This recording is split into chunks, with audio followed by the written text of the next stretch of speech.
Ay magandang umaga po sa ating lahat. Salamat po sa pagkakataon na pinagawal po sa akin ng Patnubay Bible Baptist Church po to be your speaker this morning sa inyo pong 10th church anniversary. So sa oras po ito, hindi po tayo magtatagal. Inayahan po lahat na tumayo at tayo po ay dadako sa pag-aaral ng salita ng Panginoon. Buksan po natin ang ating mga Biblia in the book of 1 Timothy. 1 Timothy chapter 1 verse 15. 3:15 rather. 1 Timothy chapter 1 verse 15. 1 Timothy chapter 3 verse 15. Okay, sabi dito ng salita ng Panginoon, atin po ang basahin. Sabi po dito, "But if I tarry long, that thou mayest know how thou oughtest to behave thyself in the house of God, which is the church of the living God, the pillar and ground of truth." Tayo may panalangin, Panginoon, salamat po sa umagang ito, sa muli, Panginoon, sa pagtipon po sa amin, na kami po ay makapag-aral ng salita. Samahan niyo po kami, Ama, kayo pong magpala. Hayaan niyo po na sa pamamagitan ng Banal na Espiritu, kilusin niyo po at isipan namin na manawaan po yung salita, Panginoon. Palayan po ang iglesyang ito at ang pastor po na nangunguna, Panginoon. Hayaan niyo po sa umagang ito na mahayag po sa amin lahat ang iyong kalooban. Ito po ang aming dalangin sa iyo at patawad po sa aming pagkakasala. In Jesus' name, Amen and Amen. So sa oras po ito, atin pong pag-aralan sa umagang ito is the vitality of church. Bakit po, mga kapatid, mga kaibigan, na mahalaga po ang simbahan sa ating mga buhay? At kung titignan po natin ang salita ng Panginoon in 1 Peter chapter 2 verse 2, sinabi po dito in 1 Peter chapter 2 verse 2. Sinabi po dito ang salita ng Panginoon, "As newborn babes, desire the sincere milk of the word, that they may grow thereby." So makikita po natin dito, as we study this lesson this morning, makikita po natin in 1 Peter chapter 2 verse 2 na ang totoong ligtas ay na tao o kaluluwa ay talagang maghahanap po yan ng salita ng Panginoon. Ay makikita po natin dito at bilang personal na experience po natin, bilang mga ligtas at mananampalataya, na nung tayo'y naligtas sa pamamagitan ng pananampalataya sa Ebanghelyo ng ating Panginoon, ay hinanap po natin ang salita ng Diyos. Kaya nga po, kung totoong ligtas ka talaga, anakan ng Diyos, hahanapin mo ang salita ng Panginoon. At atin pong nalalaman, at dapat po nating malaman, at lahat ng mga naligtas sa biyaya ng Panginoon, na ang salita ng Diyos na kailangan po ng bawat ligtas at mananampalataya ay masusumpungan niya sa simbahan o sa iglesia ng Diyos. Sapagkat sinabi ng Panginoon na ang salita niya o ang simbahan niya ay siyang ground of truth o foundation and ground of truth. So bilang mananampalataya at bilang ligtas, mayroon po tayong spiritual na pangangailangan o pagkain. At ito po'y ating nalalaman at alam po natin na ito po ay ang salita ng ating Panginoon. Ito po ang kailangan ng ating mga kaluluwa. So bilang mananampalataya, mahalaga po ang simbahan sapagkat ang simbahan, dito po matutulungan ang bawat mananampalataya na mapakain po ng salita ng Panginoon. At dito po at ito pong simbahan ang kailangan ng mga naligtas o ng mga mananampalataya ng ating Panginoon upang sila ay makapagpatuloy na mapakain at makapag-aral ng salita ng ating Panginoon. At ating pong pag-aralan, bakit po mahalaga ang simbahan sa buhay ng bawat mananampalataya? Okay? So ito po, this is the reason why, one of the reasons why church is very necessary in the life of every believers. Number 1, to have a spiritual educator. Be with me in Ephesians chapter 4. Ephesians chapter 4. Sabi po dito in Ephesians chapter 4, verse 11 and 12, the Bible says, "And He gave some apostles, and some prophets, and some evangelists, and some pastors, and teachers." Verse 12, "For the perfecting of the saints, and for the work of the ministry, for the edifying of the body of Christ, Till, verse 13, till we all come in the unity of faith and of the knowledge of the Son of God, unto a perfect man, unto the measure of the stature of the fullness of Christ. So makikita po natin dito, bakit necessary ang simbahan, bakit vital o mahalaga ang simbahan sa buhay ng bawat mananampalataya is una, for us being a believer to have a spiritual educator. Makikita po natin sa verse 11 na nagbigay po ang Panginoon, naglagay siya una ng apostol, mga propeta, evangelists, and some pastors and teachers sa simbahan. Anong purpose po nito? Upang tayo mga mananampalataya ay magkaroon ng mga tagapagturo ng salita ng Panginoon to teach you or us of God's Word. Para ano? For our maturity. Kasi binanggit po dito in verse 12, for the perfecting of the saints. Kaya nga po, ang simbahan talaga at naglagay ang Panginoon ng mga pastor, ng mga teachers and preachers sa kanyang churches upang sila ang maging instrumento niya upang turuan ang lahat ng mga mananampalataya ng kanyang salita upang sila ay lumago sa salita ng Panginoon. So our pastor, teachers, and preachers are God's instrument for us to feed us a spiritual food. Mahalaga po sa atin ang ating katawan. Kaya atin itong pinapahalagan at iningatan at palagi natin itong binubusog ng pagkain physical. Po alam niyo ba, mahalaga din po ang spiritual na pagkain. Ito ang nag-iisang pagkain ng ating kaluluwa. Hindi po anumang material na bagay, material na pagkain. So ang kailangan po ng ating kaluluwa ay ang salita ng Panginoon upang tayo ay lumago sa pananampalataya at mas lalo nating makilala ang Panginoon sa ating mga buhay. Sapagkat hindi lang natatapos na makilala mo ang Panginoon bilang iyong tagapagligtas, kundi kailangan mo rin makilala siya higit bilang tagapagligtas at mas lalo bilang Panginoon ng iyong buhay. Okay? So our pastor, teacher, preachers are God's instrument to feed us a spiritual food upang lumakas ang ating pananampalataya, lumago ang ating pananampalataya at mas makilala natin ang ating tagapagligtas bilang Panginoon ng ating mga buhay. And not only to feed us a spiritual food but also to fix us into a spiritual service upang dito tayo sa pagtuturo ng salita ng Panginoon atin pong maunawaan bakit kailangan natin sundin ang Panginoon at paano natin siya masunod sa ating mga buhay.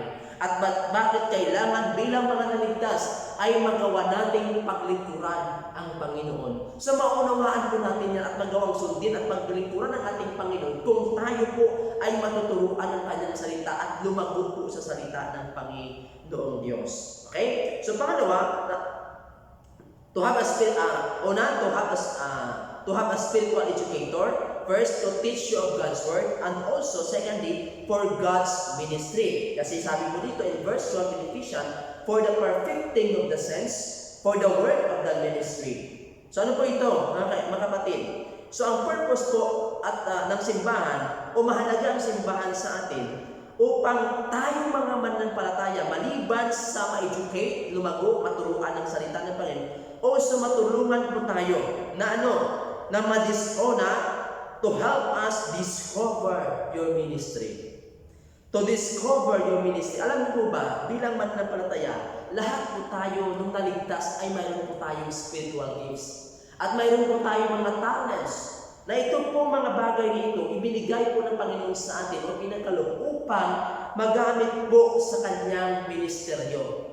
At para po sa kanyang kaluwalhatian. Sa simbahan po, dito po natin madidiscover ano po ang ministry na mayroon po tayo sa Panginoon. Ano pong paglilingkod o saan po tayo maglilingkod sa Panginoon. O anong klaseng ministeryo ang mayroon po tayo sa Panginoon upang doon po tayo makapaglingkod po sa Kanya. So lahat po tayo mayroong spiritual gifts, mayroong pong ministry o bahagi po sa iglesia ng Panginoon kung saan dyan po tayo magpafunction as a body of Christ. Maybe hindi ka tinawag na maging pastor, na maging preacher, pero mayroon po mga gifts na mayroon sa iyo na ginagawa ng Panginoon upang bilang bahagi ng iglesia ng Diyos ay magampanan mo o makafunction ka o mayroon kang gagawin sa paglilingkod o may bahagi ka sa paglilingkod sa Panginoon. So sa simbahan po, sa pangangaral po ng salita ng Panginoon through our leaders in church, ay matutulungan po tayo na ma-discover yung mga gifts na mayroon po tayo upang sa ganun, makontribute po natin yung ganun, yung potential na mayroon po tayo sa gawain po ng ating Panginoon. And not only upang matulungan tayo ng church to discover our ministry, but also to discharge our ministry. Hindi lang yung alam mo ang ministry na mayroon ka, kundi yung ministry na mayroon ka, maliban sa alam mo, kundi ito ay magampanan mo. Ito ay makontribute mo, ma-practice mo, upang sa ganun, hindi magpunta sa walang kabuluhan yung mayroon kang ministry. Sapagkat ang ministry na mayroon ka, talento, spiritual gift na mayroon ka, kung hindi mo yan ma-practice sa simbahan, doon mo yan gagamitin sa sanlibutan. So hindi mo mabibigay ang papuri sa Panginoon sa mga talento at spiritual gift na mayroon ka. Sapagkat dapat nating malawaan na tinawag, niligtas sa iyong Panginoon upang maglingkod sa Kanya. At ang mga spiritual gifts na mayroon tayo, ay binigay ng Panginoon upang sa ganun, tayo bilang mananampalataya na nilagay ng Panginoon sa simbahan, ay magkaroon po tayo ng bahagi at contribution po sa gawain ng Panginoon. And not only to discover, to discharge, but also to develop your ministry. Dito po sa simbahan, matutulungan ka, matitrain ka na sa iyong spiritual gifts. Kung ikaw ay may gift ng singing, matutulungan ka na ma-develop yung pag-aawit mo sa Panginoon upang sa ganun mas lalong maibigay yung best mo sa Panginoon. At not only to develop your ministry, also to be dedicated in the ministry. So dito po sa simbahan, matutulungan ka na yung paglilingkod mo sa Panginoon ay magawa mong maging matapat. O maging matapat ka sa paglilingkod sa Panginoon sapagkat mayroong simbahan na tutulong sa iyo kung paano mo yan magawa sa Panginoon. Mayroong pastor, preacher na tutulong sa iyo, manalangin. Mayroong mga teachers na tutulong sa iyo upang ma-develop yung talento na mayroon ka o spiritual gifts o ministry na mayroon ka. At kung paano ka magiging matapat sa Panginoon sa ministry na mayroon ka sapagkat ang sabi ng Panginoon, ang nais niya sa kanyang mga steward ay masukungan niyang mga matapat para sa kanya. So through church, dito po tayo matulungan na maglingkod sa Panginoon through our ministries and spiritual gifts na ipinagkaloob po ng Panginoon sa atin lahat. And thirdly, not only for our maturity, not only for God's ministry, also for the church edification. Sapagkat sinabi natin sa verse 12, for the perfecting of the saints, for the work of the ministry, for the edifying of the body of Christ. So po makita po natin, mahalaga po ang simbahan sa ating buhay at mahalaga po na tayo ay nasa simbahan ng Panginoon. Upang una, tayo po ay ma-educate, matrain po ng kanyang salita upang sa ganun mas lumago tayo sa pananampalataya at hindi lamang dyan, kundi mas makilala po natin ang Panginoon sa ating mga buhay and also for God's ministry upang yung full potential na mayroon po tayo na ibinigay ng Panginoon ng mga spiritual gifts ay makontribute po natin sa kanyang gawain and also for the church dedication. Pag tayo po lumago, maging faithful po sa ministry, malalago ang simbahan ng Panginoon ay mas higit na titibay sapagkat ito po ang kalooban ng Panginoon sa kanyang iglesia. So to make the church stand fast, yun ibig sabihin ng for the church edification, to make the church stand fast. As Christ promised in Matthew 16:18, sabi niya, I will build my church and the gates of hell shall not prevail against it. So, ay naglagay siya ng mga pastors, preacher at teachers sa simbahan upang tulungan ang kanyang iglesia na lumago, tumibay at upang ito'y magiging matatag upang sa ganun anumang hamon ng buhay o mga pagsubok sa mundong ito na harapin ng kanyang iglesia ay hindi matitinag upang sa ganun makapagpatuloy sa gawain ng Panginoon na ipinagkaloob sa iglesia na magampanan ito upang sa ganun ang iglesia ng Panginoon ay magiging matagumpay sa mundong ito sa pagpalaganap ng kanyang ebanghelyo. So ang Panginoon po ay nag-promise na hindi niya iiwanan ang kanyang iglesia. That's why kanya pong nilagay ang mga tao ito sa iglesia, tayo po bilang member of the church, pinapalago ng Panginoon upang sa ganun ang kanyang pangako na hindi mabubuwag at magiging matagumpay ang kanyang iglesia ay mangyari po. Not only to make church stand fast, also to make the church set apart. Sabi po ng Panginoon sa kanyang salita, "Be ye holy, for I am holy." So nais po ng Panginoon na ang kanyang mga tao, ng kanyang iglesia ay mabuhay ng may kabanalan. Mamuhay po in a righteous and godly life. Yun pong nais ng Panginoon. Kaya nga po, bilang mananampalataya, bilang simbahan, dapat tayong matuto sa salita ng Panginoon upang matutunan natin kung paano mabuhay ng may kabanalan sa Panginoon. Alam niyo ba, ang ministry na mayroon po tayo, isa din po yan sa tutulong sa atin na tayo po ay lumayo sa anumang kasalanan sa mundong ito o sa lamang ito. So not only to make the church set apart, but also to make the church spiritual. Ano ibig sabihin po? Na tayo mga mananampalataya o iglesia ng Diyos ay magkaroon po ng makalangit na pag-iisip at pusong makalangit po. Hindi po karnal, hindi po makamundo. Yun po ang nais ng Panginoon sa atin. Kung bakit niya tayo inilagay sa simbahan. Upang dito po tayo maturuan na mamuhay ng may kabanalan at mamuhay na hindi na tagamundo. O magkaroon ng pag-iisip at pamumuhay na hindi nakikita sa atin na tayo parang tagamundo, kundi tayo'y tagalangit na po. Okay? And not only that, also to make the church spread. Ano pong ibig sabihin?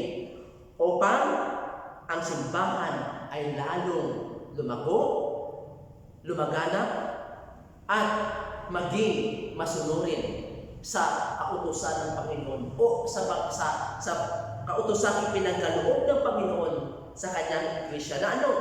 To preach the gospel everywhere. And also, to send more preacher to preach His gospel everywhere. So bilang mananampalataya, dapat natin manuhaan bakit mahalaga ang simbahan sa ating mga buhay. Sapagkat ito ay itinatag ng Panginoon para sa Kanya at para po sa ating mga mananampalataya niya.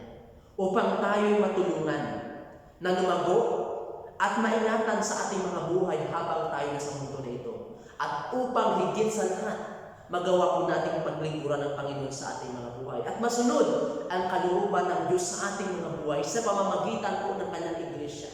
At napalad po tayo sapagkat nandito tayo sa kanyang iglesia. Nandito po sa atin ngayon ang proteksyon, provision, and prosperity po ng Panginoon sa ating mga buhay. Sapat alam mo ba na maraming mananampalataya na wala sa iglesia ng Diyos na ngayon ang buhay ay hindi maintindihan. Na ang buhay ay walang pakinabang. Walang iba, mapalad tayo na mayroong simbahan, na nandito ngayon sa simbahan ito. Mapalad kayo ng membro ng simbahan ito sapagkat kayo ay mag-i-enjoy ng pagpapala ng Panginoon. Kayo iingatan lahat ng Panginoon at kayo pagpalain ng Panginoon sapagkat nandito kayo. Kayo ay tutulungan ng Panginoon mabuo na mas makilala siya, magiging tutulungan kayo ng Panginoon na ang buhay mo ay magiging makabuluhan. Na ang purpose ng ating mga buhay through church ay magawa natin at magampanan natin. That's why, as we end, before I give the pulpit for invitation to our pastor, this is one of the reasons why we need a church, brethren. So being a member of this church, this is not accidentally na nandito po kayo ngayon. Ito po ay kalooban ng Panginoon na niligtas ka, inilagay ka sa iglesyang ito upang sa ganon dito ka maalagaan ng kanyang salita na mas makilala mo Panginoon sa iyong buhay at manaman mo kung paano mo siya paglingkuran at ikaw ay lumago sa iyong pananampalataya.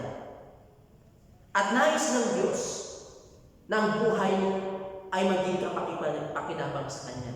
That's why inilagay niya sa iglesyang ito. So huwag mong isipin na aksidentally lamang na nandito ka. Kundi dapat mong manungaan kung bakit ka nandito sapagkat itong kalooban ng Diyos sa Kanya.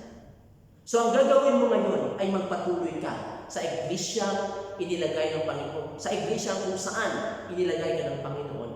At maging matapat ka at maging masunurin sa Kanyang salita at sa pastor at preacher na ipinagkaloob sa iyo ng Panginoon upang siya ang tutulong at gagabay sa iyo upang sa ganon magawa mo at at masunod ang kalooban ng Diyos sa iyong buhay.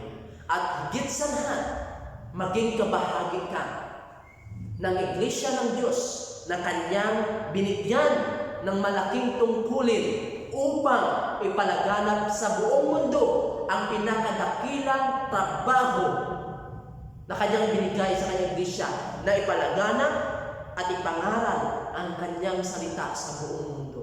So, isang malaking pribilehiyo sa buhay po nating mananampalataya na maging bahagi ng Kanyang Iglesia at maging kabahagi na magawa at masunod ang Kanyang tagubilin sa atin, na ipangaral ang Kanyang salita ng kaligtasan, na hindi lamang tayo ang maka-experience, makaranas ng kaligtasan ito, kundi ang ibang tao, hindi lamang sa lugar na ito, kundi sa ibang lugar at sa buong mundo, na sabi ng Panginoon, inibig niya, hindi lamang ikaw, kundi ang lahat ng tao sa mundo ito. Na sabi ng Panginoon, John 3:16, for God so loved the world. Mahal ka ng Panginoon, mahal ako ng Panginoon, at hindi lamang tayo, kundi ang lahat ng tao sa mundo ito. At dahil sa pag-ibig na yan, nais ng Diyos na siya ay maligtas din. So bilang Iglesia, nais kailangan nating lumago, magpakatatag, at magiging matapat upang sa ganun, ang tungkulin na pinagkaloob ng Panginoon sa atin ay magampanan natin. Magampanan po natin. So tayo po natin tumayo, tayo po ay panalangin. Panginoon, salamat po sa oras kong ito, sa iyong salita na pinapakinggan. Kung paano po kayo, Panginoon, kung paano po dumating sa aming puso't isipan ng iyong salita, kayo pong kumilos. Banal na Espiritu, kayo pong kumilos sa puso ng bawat isa. Pagpalain po ang iyong salita, at ayan niyo po sa invitation, ang bawat isa, Panginoon, ayon sa kanyang pagkaunawa sa iyong salita at sa pagkilos ng Banal na Espiritu, ay magkaroon po ng commitment sa inyo. Kung paano po siya, Panginoon, magpatuloy at maging matapat yung Iglesia at pahalagahan ang Iglesia ang ibinigay niyo po at ang pastor na ipinagkaroon niyo po sa kanila, sa amin lahat, upang sa ganun, Panginoon, kami lumago, mas makilala ka, maging profitable kami sa iyong gawain, at higit sa lahat, mas lalong lumago at magiging fruitful po ang iyong Iglesia. Ito po ang aming dalangin sa iyo in Jesus' name. Amen and amen. So, may request, Pastor, inon po sa for invitation.